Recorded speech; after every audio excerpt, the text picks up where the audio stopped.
Good evening, everybody. Welcome to London. Fantastic to have you with us. Welcome to our studio show, post-match show, Champions League round of 16. It is good to be back.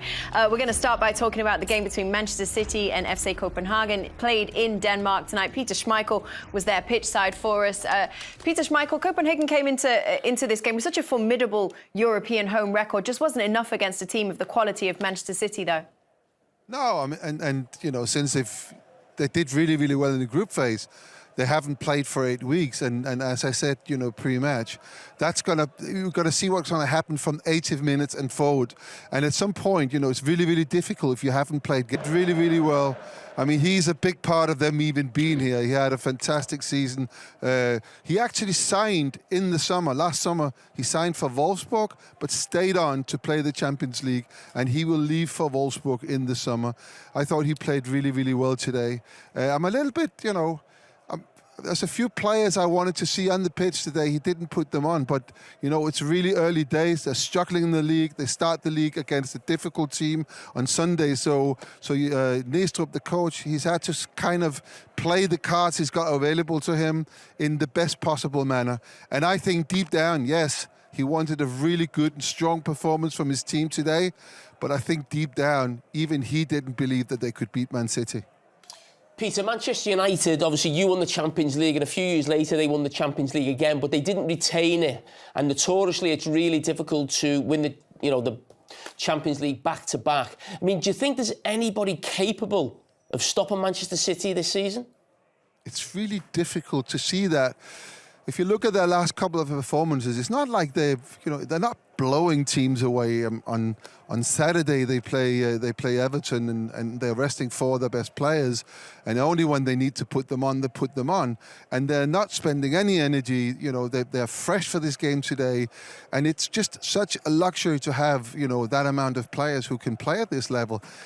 No other teams has got that. You know, everybody else are struggling with injuries here and there. And yes, of course, Arsenal made a statement on was it Saturday as well, this 6-0 win. You know, that's got to be an interesting thing to see when they play in 3 weeks' time, if they can match up to Man City. But at the moment, I don't see another team in the world better than that. Absolutely. Peter, you're in the tunnel, which means that we'll be hoping to get some kind of player interviews as the players come through where you are. Is there anyone particular you're hoping to nab? Of course, Kevin De Bruyne. I mean, Kevin De Bruyne is he's always got good things to say. I mean, what a player he is. I mean, he got player of the match today as well. He's come back, 7 games he's taking part in now. He scored 7 goals, 2 assists. I mean, he is just top class. I will try and see if I can get Bernardo Silva into you guys in the studio. If I'm successful, please prepare some good questions for him. We always got the good questions, Peter. Thank you. Nice to see you. We'll see you again in just a minute. So obviously, I mean, Peter's kind of reinforced that. We were talking about Manchester City as the favourites, certainly the odds-on favourites in terms of betting odds, Thierry, to go ahead and win this competition and to repeat it, like Jamie said. Did that performance reinforce that status for you? Not tonight for me, because you played against a team that didn't play for 8 weeks. It's more what they're doing all the time that will validate that. Not so much the performance tonight, because you play against a team that was at your mercy. But exactly like Peter said, you know, De Bruyne is coming back fresh. Alan is coming back. Phil Foden, I have to say that for me, when those guys were not around, he put that team on his shoulder. You have to give him his credit. So yes, they have a good coach, they have depth, they have quality, they can keep the ball. They have Rodri, good goalkeeper, although we all know that he made a mistake tonight, but it can happen. I just think that overall is the team to beat. Not so much about the performance tonight, and you have to give Copenhagen a lot of credit, because playing against City is already difficult. Back 4, which I thought a back 5 would have been more suited, because you were also tired, meaning the 8 weeks without playing at one point is going to be a bit too much to slide across. But yeah, City are just unplayable at times. Can I just ask you from a coaching point of view, obviously you're a manager, what makes this team so special? The fact that they can, Pep always says, and I had him as a coach, you defend with the ball. If you don't lose it, you don't have to run. But what is actually annoying and depressing when you play against them, and I played against Barcelona also in my time, and Pep wasn't there at the time, but you can't come out. You know, knowing that is like you want to pass that ball through the lines, and then one touch, they take it and they again retain possession and they make you run. And then you go again and then you see like there is nobody forward. You try to turn, they get the ball back. It's tiring to defend for 90 plus minutes. And Pep always finds something, they always find a way, they find a run. But when you don't have the feeling that you can step out from something, it's very difficult to play. Okay. Like the face. All right, we're going to go to a very quick break. We've got loads more still to come for you on this post-match. We're going to bring you, as promised, interviews with players coming up, break down the highlights. We'll bring it all for you in just a minute.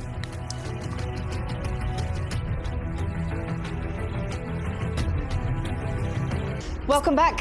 We're up here at the big screen. We're going to do an analytical breakdown of what we've just seen in these two matches between Real Madrid away at Leipzig and, of course, the other game, Manchester City away at Copenhagen. Kevin De Bruyne, the man we spoke about, most important player according to TT, MIP.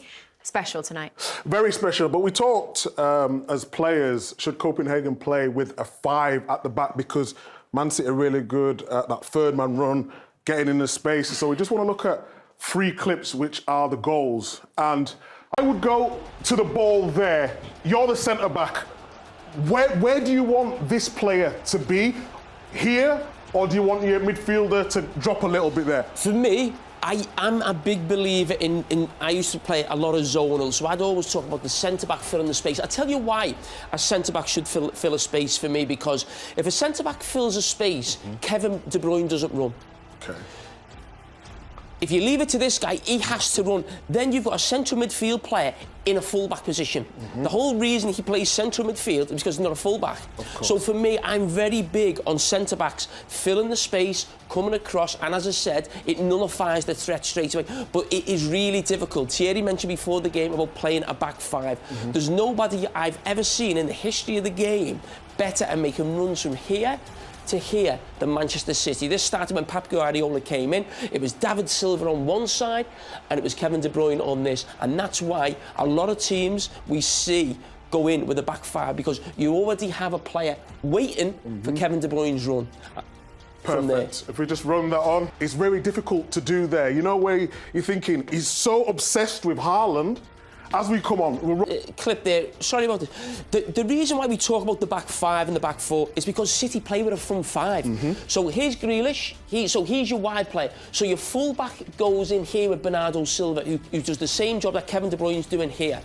Then you've got Haaland. Then you've got De Bruyne here, and then you've got the winger. So the reason we're going with a back 5 is just to match up. It's not even to get the extra man. It's because of the way City play that you need the extra man in there to almost go 5v5. So that's your problem straight away. The great width, 2 number 10s and a striker. That's a massive problem. And now, if we just roll it on... It's difficult, and that's why Manchester City are the best team in the world right now. And player of the match tonight for Manchester City was Kevin De Bruyne. So let's listen in to him talking to Peter Schmeichel.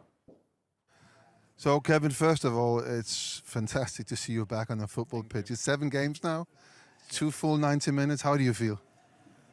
A little bit tired now, I can't lie.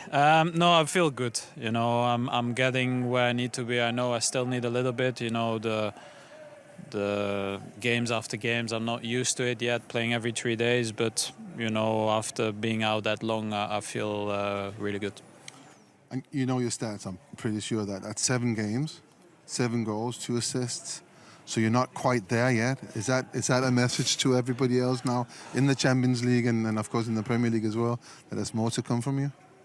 Well, I don't think I send it as a message, you know. You asked me the question and I try to respond as honest as I can, you know. Obviously, it's been great for me to start the way that it has been, and I would not have expected this after being out that long, but I try to be in a good shape when I come back, and I think we are managing the whole situation after it in a good way as a whole team. So I'm happy, and I hope they are too. And what about the game today? Was that more difficult than you expected it to be, or did you expect it to be a little bit like? No, I think we expected that type of game, but I think we actually played really well. Obviously, we made a mistake for the goal, and that can happen. But I think maybe a 10-minute spell after the goal was a little bit less, but I think even in the second half we had chances to score more.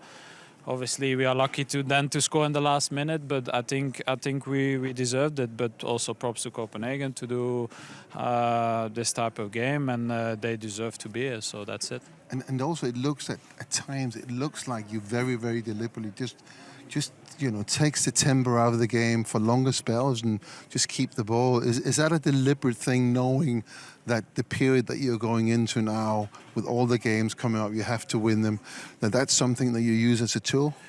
Well, I think is a way of controlling the games. Obviously, I think that's our strong point. When we have the game under control, we are good offensively, but also defensively. We don't give too much away. I don't think the best game we can do is in transitions. That's not our strong point, and we know that. So this is the way we have to play as a team, and I think we did that pretty well today. And 3-1, is that enough?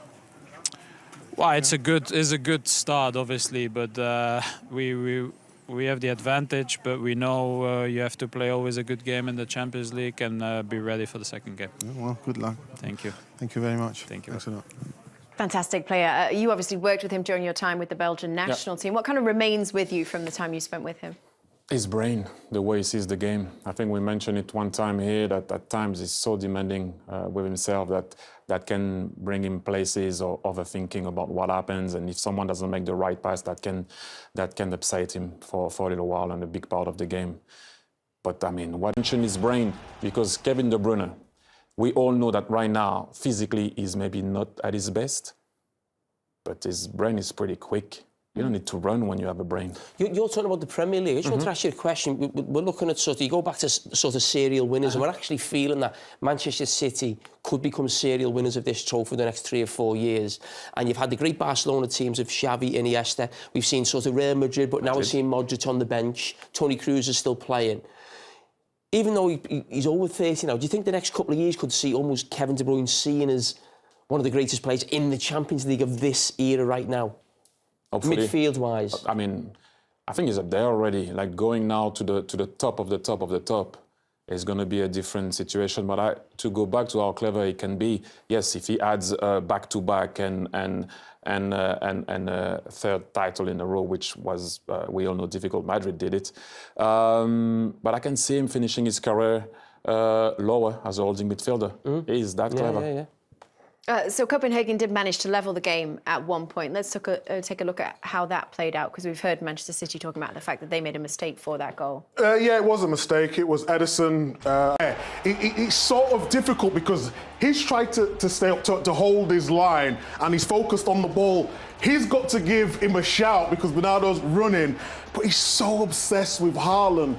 By the time he makes the decision, it's too late. But let's not take anything away from the finish, because it was Would yours have been in that situation if you'd missed chances? Well, I missed the pass. I was upset. So just imagine if you feel like you didn't help your team.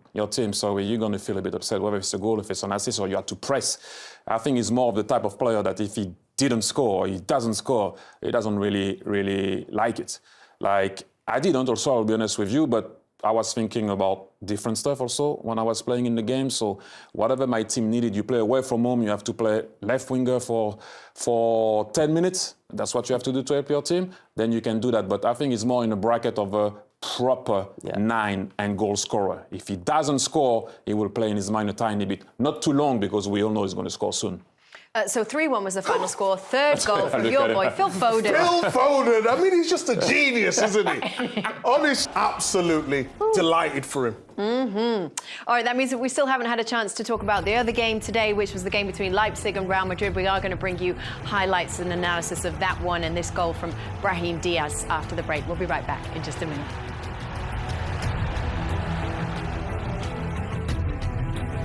Hello, good evening. Welcome back to London. It is good to still have you with us. We're going to talk about the day's other game, Real Madrid away in Germany against Leipzig. 1-0 was the scoreline. Not perhaps as big of a scoreline as we may have expected. Is that fair to say?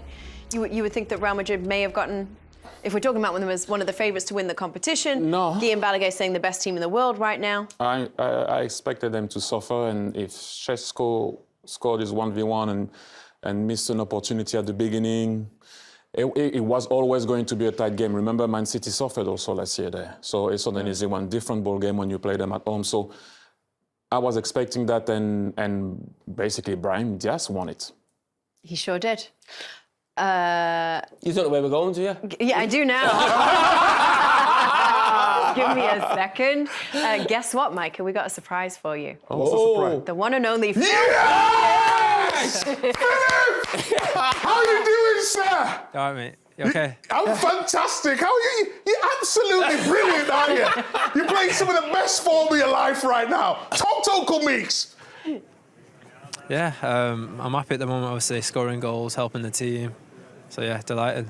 You don't sound happy. How is it, though, going from sometimes playing on the right to sometimes the middle? We know you like to play the middle, but you was really good from the right today as well. Yeah, obviously, I've said previously that I prefer playing in the middle. But, you know, I'll do a job wherever the manager puts me in. Today, I was out wide and, yeah, I got a goal and assist. So every time I'm an attacker at City, the aim is to score or assist or help the team in any way you can. So, yeah, I'm delighted. Phil, this is Thierry. I wanted to ask you something. Do you think that your status has changed in the team, or you really wanted to make a point when Kevin and Erling were not there? I think I had to, you know, because they're two massive players for us. So key for us, especially last year, winning the treble. So it was time for me to step up and, you know, I got a run of games. I think that helped me find my best form. And, yeah, now I'm playing with Kevin also, so it's good to play with him because we have a connection. Every time he makes that movement in behind, he's easy to find. So yeah, I'm playing the best football, I would say, in a City shirt. Phil, Well, you've got 8 goals in your last 10 games. Erling Haaland hasn't even got a record like that right now. I'm sure I'll get it back.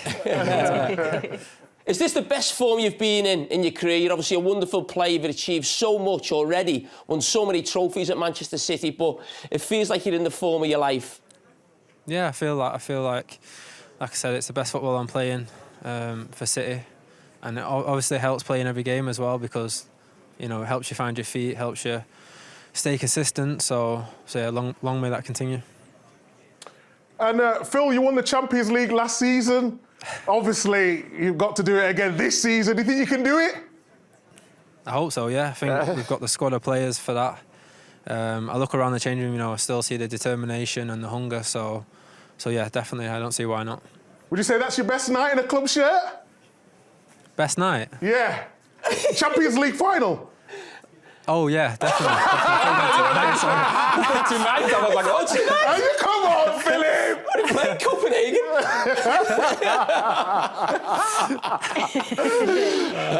Before you go, who's your barber? Because your trim's looking kind of fresh, I'm not going to lie. It's on heard his you pay a lot hair for or your his trim. eyebrows. I didn't hear his answer. What did you say there, Philip? I've heard you pay a lot for your trim. Why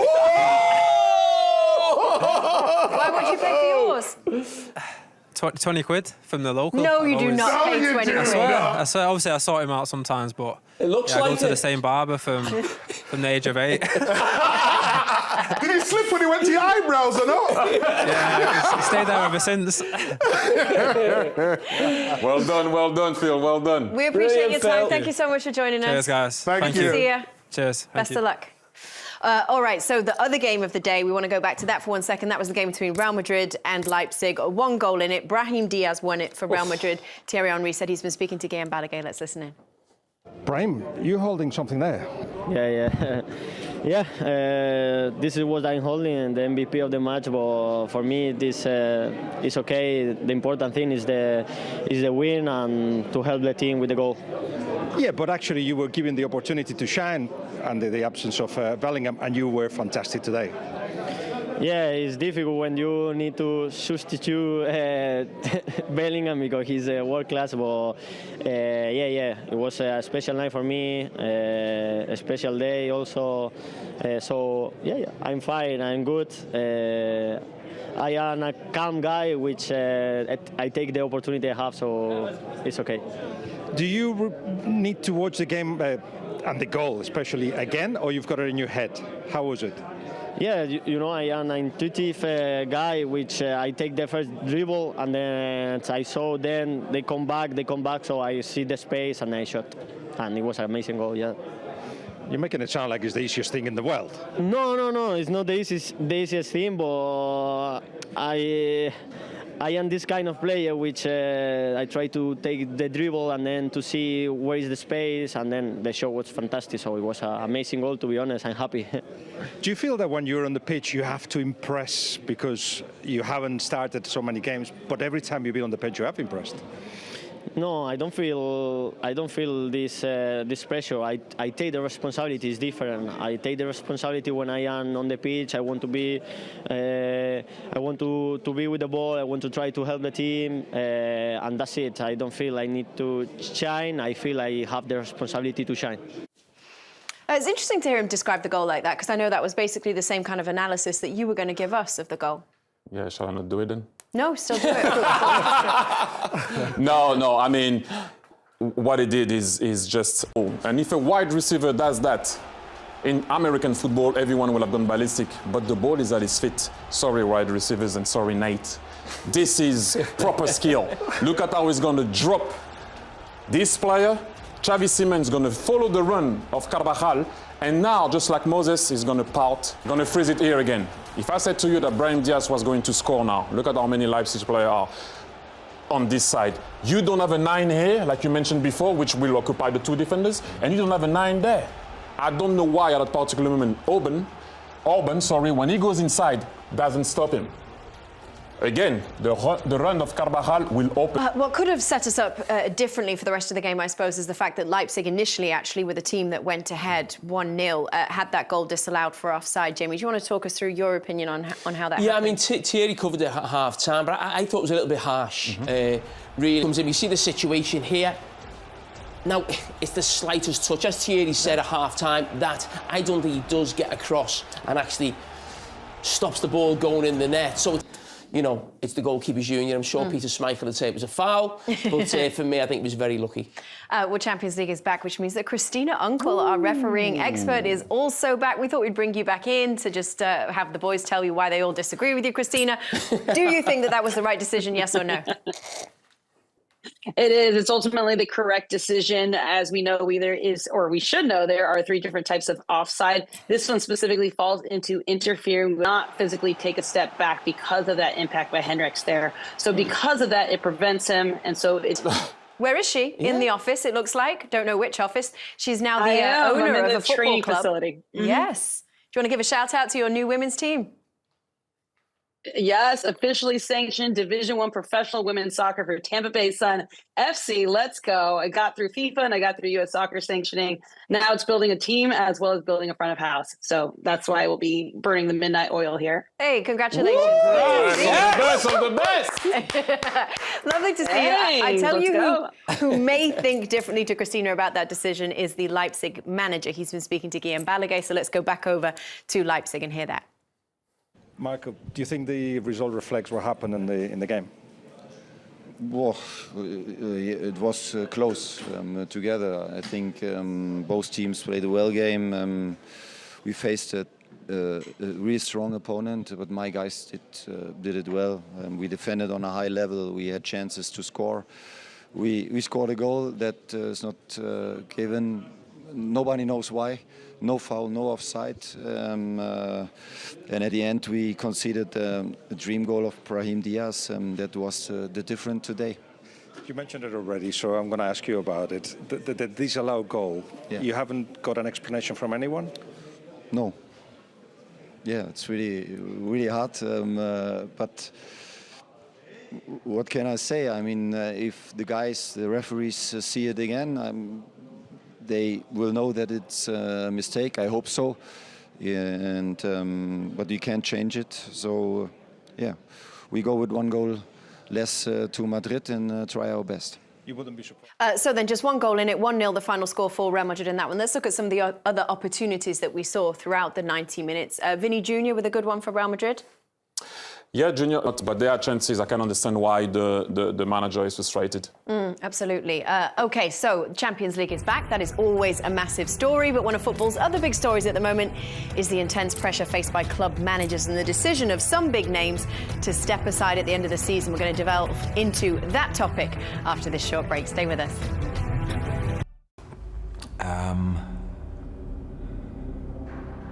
I will leave the club at the end of the season. I will sleep better. Like everyone, for sure. Emotional, upset. Crec que el club necessita un canvi de dinàmica. Crec que el millor és marxar el 30 de juny. La sensación de ser entrenador del Barça es agradable, es cruel. Se me acababa el contrato el 30 de junio. El club ha elegido hacerlo ahora. Esto, como he dicho, me hace muy feliz. No, I don't know. Hopefully the reason why they are going to sack me out of here is the results. I'm not moving from this seat. I can assure you. So, if you were with us earlier on in the show, before the games had kicked off today, you would have heard us having a conversation around the fact that Jurgen Klopp was leaving Liverpool. Jamie, obviously, it was our first opportunity as a group to hear from you what your reaction had been to that decision, which was shock and disappointment, right? On another level, can you look at a coach in his prime making a decision like that and respect it and respect the kind of the background as to why, just, you know, personal pressure, mental well-being, needing a break from the game? Yeah, I think that the top managers in the game put themselves under so much intense pressure to succeed, and maybe we do as well, the media, and we think these guys are extraordinary. But the extraordinary as football manager, there's still an ordinary man. You know, there's still the pressures that comes to that, but the energy I think it takes to be a top manager and to keep motivating people, and certainly in Jurgen Klopp's position at Liverpool, almost to carry a club with you and carry a fan base with you for so long, must take it out of you. And I think it's only now, looking at it, you realise how much the defeats probably take out of you and the bad season. Because Klopp is a legend at Liverpool, but he doesn't always win. He actually loses a lot. You think of actually how many finals he's been in. I think he's been in maybe 4 Champions League finals in his career. He's lost 3. You know, so even as a great manager, there's still a lot of disappointment that comes with that. And I think eventually there comes a time where it actually becomes a little bit too much and you do need a break from it. And I actually think what happened last season at Liverpool was such a poor season, and that really took its toll on him. And for him now to move on, everyone's behind him. And as I said, it's the right decision for him and his family. What Jamie says is true, Thierry. And I guess we look at somebody like you who had an incredible career in terms of playing career, and now you're looking at coaching and wanting to continue to pursue that. You're currently with the French youth national team. I think if we're honest, right, TV is easy money for you. Certainly, coaching is going to take a toll that TV would never take on you. Why are you so hell-bent, knowing the pressures that come with the job, on taking that job? And why not go for the easy option? Because it's my passion and passionate. That's as simple as that. I don't know what I'm going to tell you in 2 years at the end of my contract. I don't know. Look at what example we have here. But I wanted to, you know, I don't want to make it about myself here. I want to talk about when I heard the news about Klopp a bit after Xavi. I was like, well done. Not a one bit I was thinking we're going to lose a great manager in the Premier League. Obviously, I'm not a Liverpool fan, so I didn't really care about that. But I'm thinking about the mental health part of the game, his sanity, his family. Do people care about the coach? No, when you go home, you go like, he should have played this, he should have played that. Why did he do this? Why did he do that? And I agree, he didn't win all the finals, but he wins more often than not when you compare it to other managers. So if you have a guy like Klopp, Pep, and Xavi are where Pep was at Barcelona. Xavi, is at Barcelona. Pep was, like I said. Klopp is at Liverpool. 3 guys are in the club where you like to think that they will be happy because they win more often than not. So just imagine what it does to guys that don't win at all, that are in clubs that it's not easy to win. So when you take in the last 15 years the 2 best managers, Klopp and Pep, both of them took, if I can say, sabbatical or stopped, just because they're bad enough. And I do agree, Jamie, it's too much. Every 2-3 days you have to go do a press conference, to answer to people that at times don't understand the game, don't understand tactic. They question you when they ask you. I mean, I'm not saying they're not allowed. I'm saying what it does to you all the time. You need to go out and explain something, explain your tactic. It takes a lot out of you. You can't even sleep at night.